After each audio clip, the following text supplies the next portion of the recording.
Amigos, un gusto como siempre poder saludarlos. Bienvenidos a Justicia Electoral a la Semana. Estaremos platicando de violencia de género en pueblos y comunidades indígenas. ¿Qué es lo que está pasando? Por ejemplo, en la sala Jalapa, ¿qué es lo que se ha resuelto? Así que la invitación a que nos acompañen. Bienvenidos.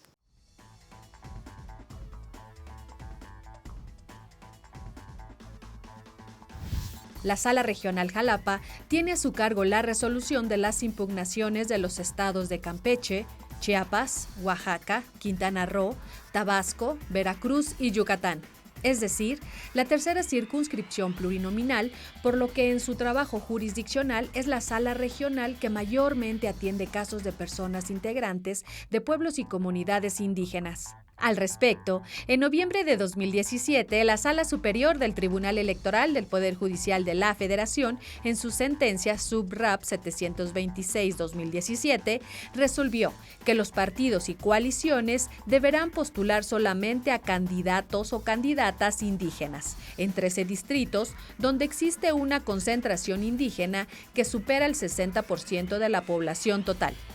A pesar de estas acciones y del reconocimiento jurídico en diversos instrumentos internacionales en México, las mujeres indígenas siguen siendo víctimas de violencia política en razón de género, y la violación de los derechos políticos de las mujeres desencadena la vulneración de otros derechos.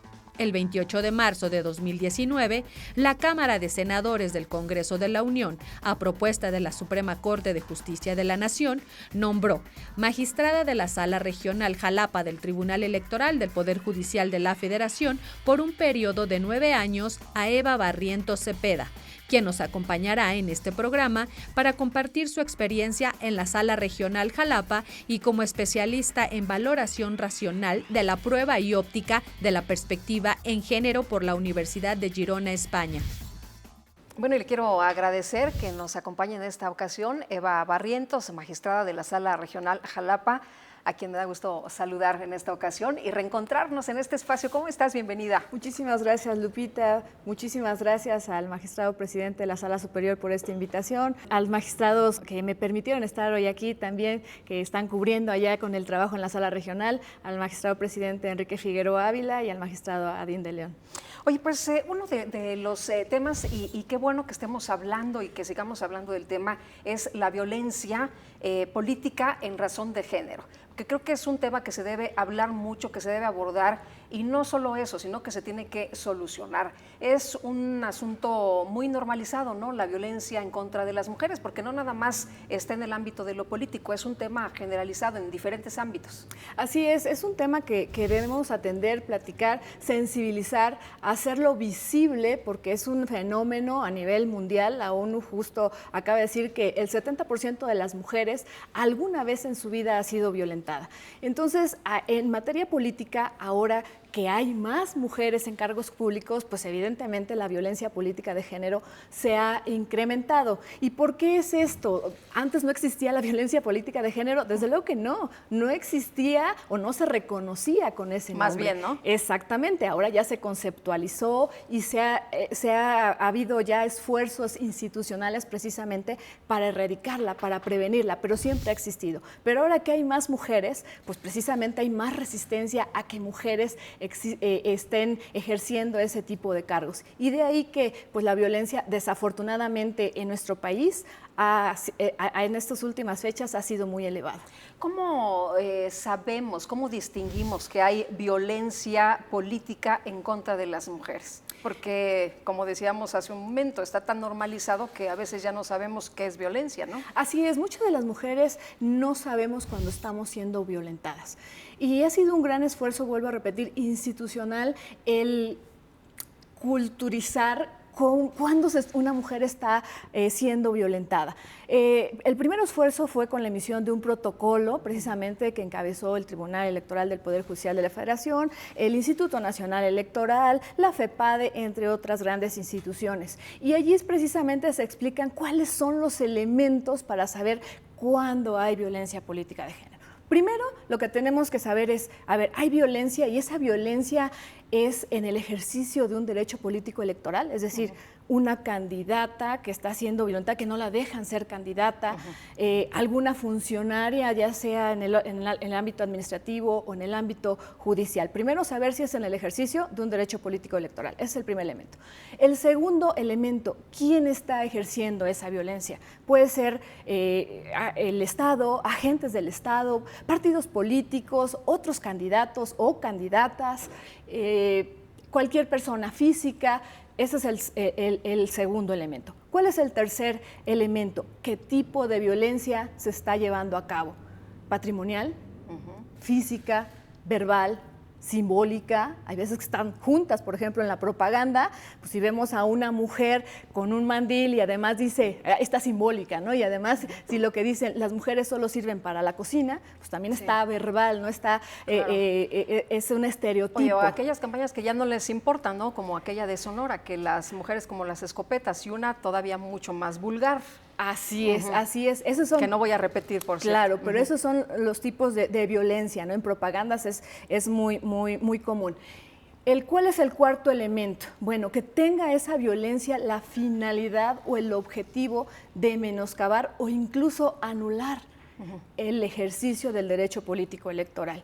Y finalmente, un quinto elemento, que esta violencia sea por razón de género, es decir, simplemente por el hecho de ser mujer. Entonces, esos son los elementos para determinar cuándo existe violencia política de género o no. Obviamente, esto hay que darlo a conocer a la ciudadanía en general, ¿no? Porque generalmente se hacen cursos y que qué bueno, pero generalmente solo van las mujeres que están en el medio, que están interesadas. Creo que esto hay que hacerlo más extensivo hacia jóvenes, universidades, etcétera, ¿no? Porque hay que poner el dedo en la llaga, claro, que existe esta violencia. ¿Qué está haciendo la Sala Jalapa? ¿Cómo está trabajando precisamente para visibilizar no solo eso, sino para que las mujeres sepan que tienen derecho, que pueden acudir a estas instancias y hacer sus denuncias?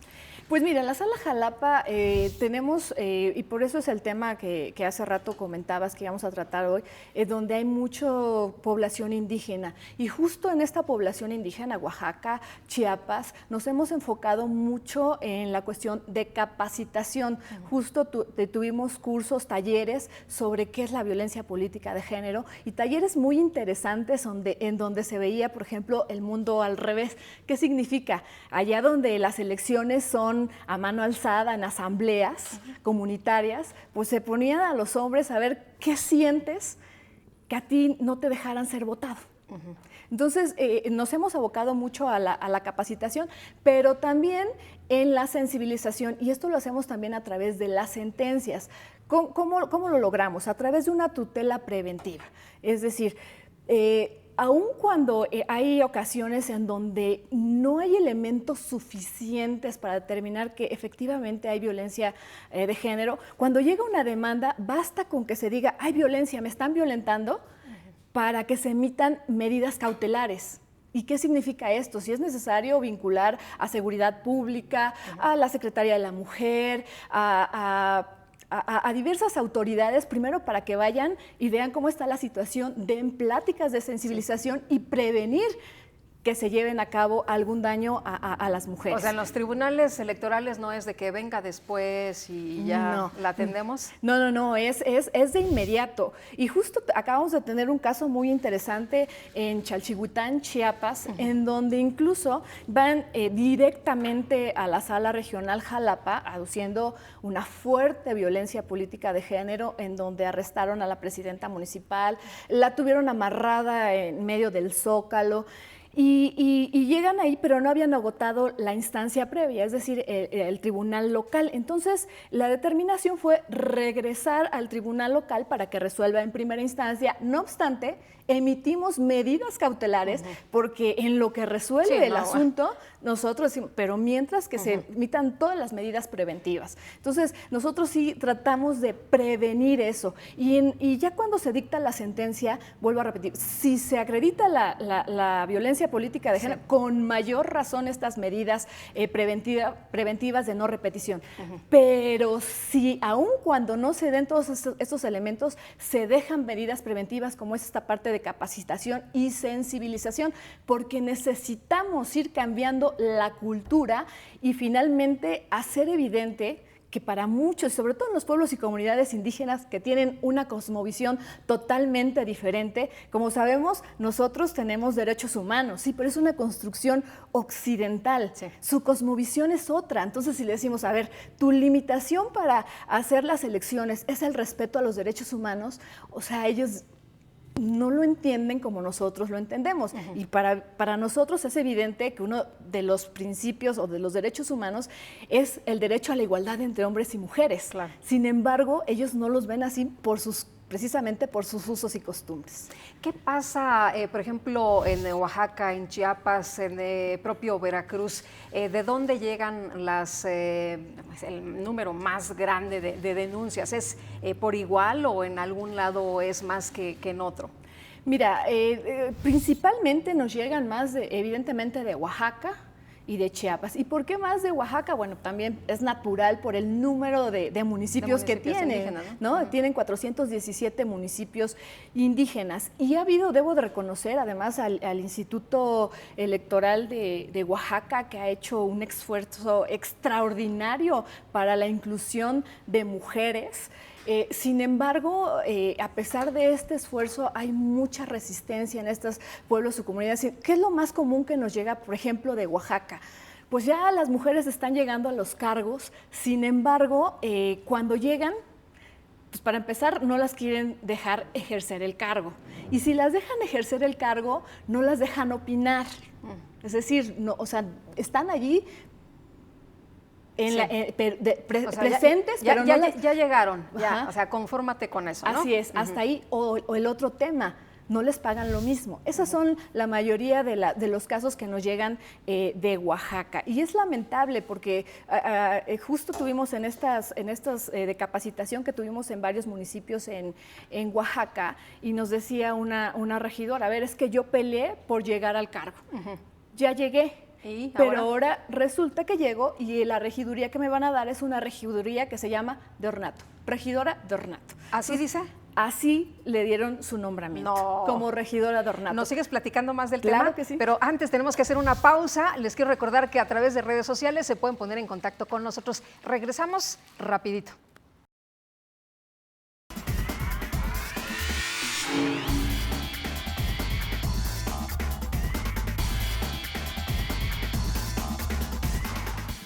El Tribunal Electoral del Poder Judicial de la Federación protege mi voto. Tribunal Electoral. Puedo participar en política, o sea, puedo votar y ser votada. Tribunal Electoral. Tribunal Electoral. Protege los derechos políticos de las mujeres y evita la violencia política. Tribunal Electoral. Protege los derechos políticos LGTBIQ. Tribunal Electoral. Tribunal Electoral del Poder Judicial de la Federación.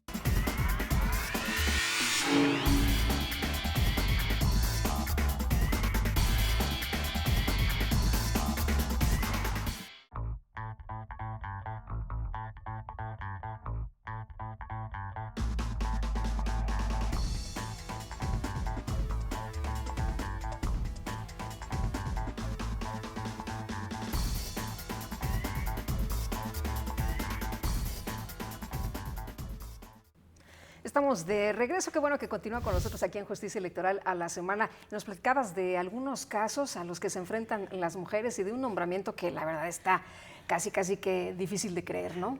Así es. Pero es real. Es real, la verdad es que el tema en Oaxaca, y digo, en las comunidades indígenas es, como bien lo decías hace rato, la violencia ha crecido, pero en las comunidades indígenas, precisamente por sus tradiciones, por su cosmovisión, todavía es más arraigado.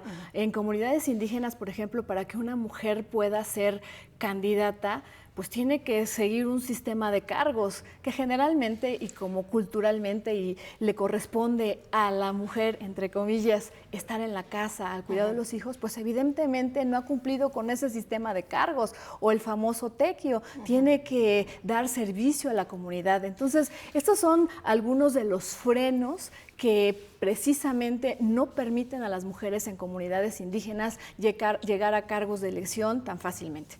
¿Cómo se le hace para cambiar esta cosmovisión? ¿Cómo se le hace para cambiar esto que pues ha sido de manera ancestral y que ahora se entienda que se lucha por la igualdad, ¿no? Hacer visible precisamente que las mujeres tienen derechos y bueno, pues que también tienen este derecho a votar y ser votadas y ocupar cargos donde se tomen decisiones. Claro, pues mira, yo creo que precisamente con esta sensibilización a través de la capacitación, lo cual también se tiene que hacer con mucho cuidado, porque en las comunidades también a veces no te dejan el acceso tan fácil, pero si tú pides permiso para decir con qué objetivo vas, creo que, y obviamente esta es una tarea interinstitucional en la cual debemos de participar diversas instituciones, cada cual desde su trinchera hacer lo propio, pero creo que esa es la parte fundamental, ir sensibilizando, haciendo evidente por qué el hecho de que una mujer participe en política, que una mujer pueda ser proveedora de su casa, pues no los hace menos hombres, finalmente están contribuyendo y creo que un equipo de hombres y mujeres hacemos más, pero tenemos que cambiar esa cultura. O sea, esto debe de empezar desde las escuelas, probablemente una inclusión precisamente de igualdad de género desde los programas de estudio, etcétera, porque el problema es cultural. Efectivamente ya tenemos legalmente, constitucionalmente, el principio de paridad, por fortuna, tenemos varias acciones afirmativas y qué bueno que existan. Sin embargo, creo que todavía falta trabajar en este tema cultural para que sobre todo las comunidades indígenas no lo sientan como una imposición. Porque un tribunal que no forma parte de mi cultura y de mi comunidad me tiene que decir cómo hacer las cosas? Entonces creo que tenemos que aportarle a esa cercanía con la ciudadanía, con los pueblos y comunidades indígenas. Y por eso te digo, la sala regional se ha abocado a este tema, ir incluso a los municipios lejanos, no solo a la capital de Oaxaca, en Chiapas también lo hemos hecho. Entonces creo que tenemos que seguir haciendo este trabajo. ¿Qué ha cambiado para las mujeres con estas capacitaciones, con esta información? Pues para empezar, que ya saben que existe violencia política de género. El hecho de que no las dejen opinar, que no dejen que por lo menos en algunas comunidades ni siquiera votar, en otras que no pueden ser votadas, etcétera. Primero eso, que sepan. Y luego que ya saben, pues también que sepan que si son víctimas de violencia política de género, tienen instituciones a las que pueden acudir, que tienen mecanismos legales a las que pueden acudir. Y por fortuna hay ya muchas instituciones que incluso dan asesoría gratis. Por ejemplo, los soples, que yo formé parte de esto, teníamos una unidad en donde las mujeres, porque a veces muchas veces el problema es que, pues no tengo recursos, ¿cómo voy a ver a un abogado para que me ayude, para que me asesore a defenderme de esta violencia? Pues ahí en las instituciones tenemos esta orientación, digamos, gratuita, ¿no? Las mujeres llegan y bueno, decías tú, es un proceso en el que primero se luchaba por llegar y hay paridad, ya hay más representación, hay más mujeres. ¿Y ahora qué? ¿Qué sigue? Ahora lo que sigue precisamente es frenar, prevenir esta violencia política de género.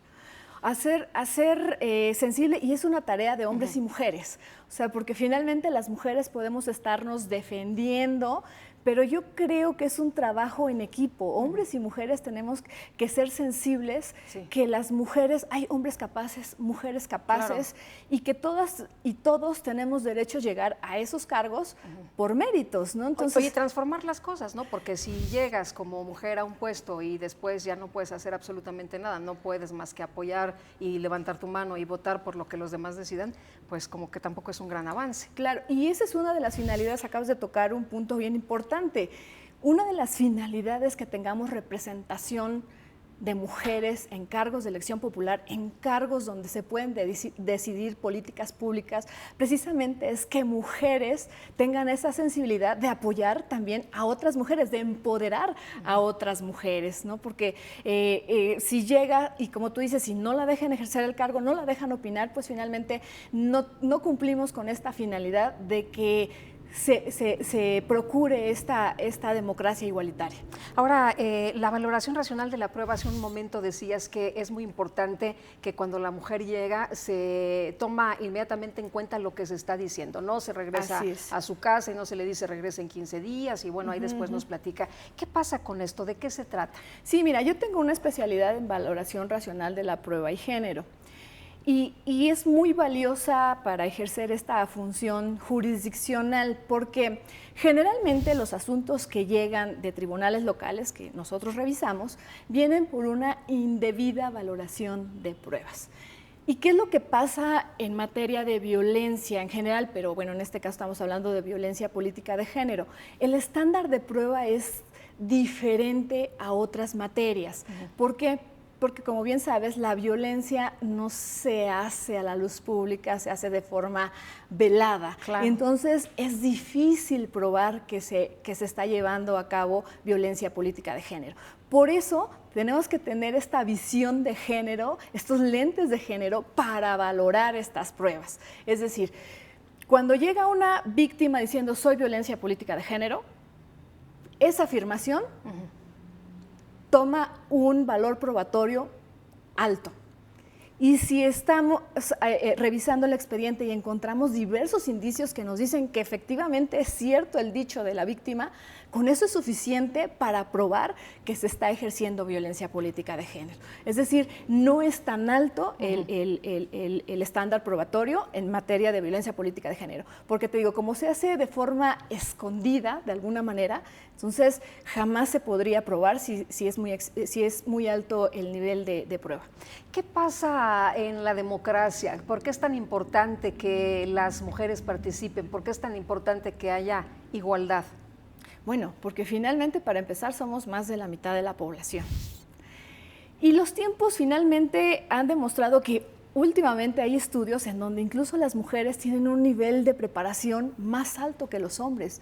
¿Por qué no dejarlas participar? Las mujeres también podemos aportar muchas cosas y además este enfoque que le puede dar la sensibilidad femenina y la sensibilidad masculina, yo creo que puede dar un resultado muy provechoso en general para la sociedad. Entonces, a mí me parece que las mujeres y los hombres, también las que así lo decidan, porque hay mujeres que deciden quedarse en su casa, claro, y eso está bien, eso es lo que se debe fomentar, la libertad. Pero por opción, ¿no? Claro, la libertad de que las mujeres decidan si están en casa o si están en un trabajo, que tengan los mismos derechos. Finalmente, por eso hace más democrática una sociedad cuando participan hombres y mujeres, porque a ambos se les da la libertad de participar en lo que gusten. ¿Cuáles son los retos de la Sala Regional Jalapa? ¿Se va a trabajar más en este sentido, buscando precisamente apoyar a las mujeres con esta sensibilidad y este trabajo que se ha venido haciendo en los últimos años? Sí, mira, la verdad es que los retos, este año es un año realmente de retos, porque como tú sabes, también se acaba de implementar la reforma constitucional en la cual ya se exige paridad en todo. Entonces, este año justamente en el estado de Oaxaca se eligen los 417 municipios por usos y costumbres, por sistemas normativos internos.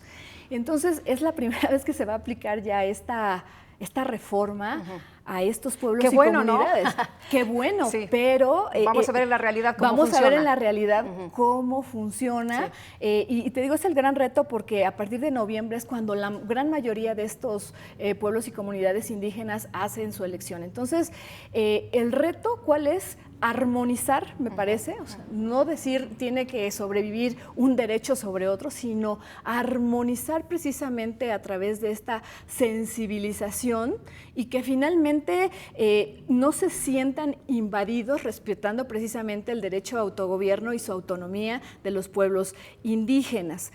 Y para esto te doy un caso muy concreto.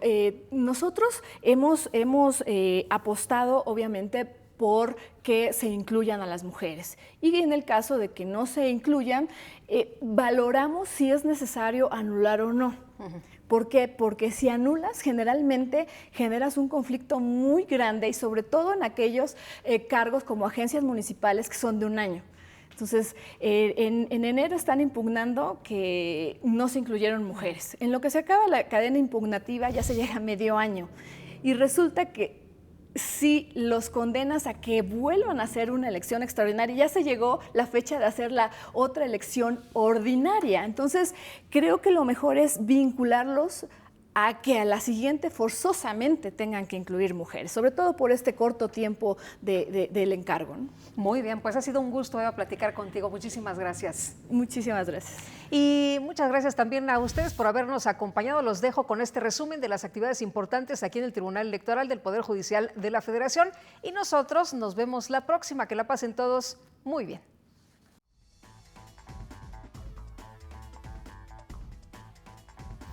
La Sala Superior del Tribunal Electoral impidió que Morena invalidara la mesa directiva del Senado de la República designada por su propio grupo parlamentario, porque dicha atribución no le corresponde y, en consecuencia, Mónica Fernández Balboa permanecerá como presidenta de la mesa directiva.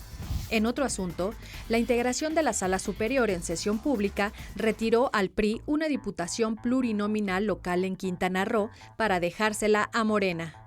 En entrevista posterior al foro Debate inaplazable, las transformaciones que los poderes judiciales necesitan en el México del siglo XXI, el presidente del Tribunal Electoral, Felipe Fuentes Barrera, afirmó que se resolverá con plena autonomía e independencia el caso interpuesto por la Coparmex, relativo a la consulta ciudadana sobre la duración de la gubernatura en Baja California y que no permitirá ninguna presión política. En este mismo foro, Fuentes Barrera propuso la creación del juicio en línea en materia electoral, sentencias en lenguaje claro y la existencia de un único juicio que atienda diferenciadamente a la ciudadanía y a los partidos políticos. El viernes 6 de septiembre inició la Masterclass de Justicia Constitucional. Sigue las sesiones cada semana en línea a través de youtube.com/TEPJF.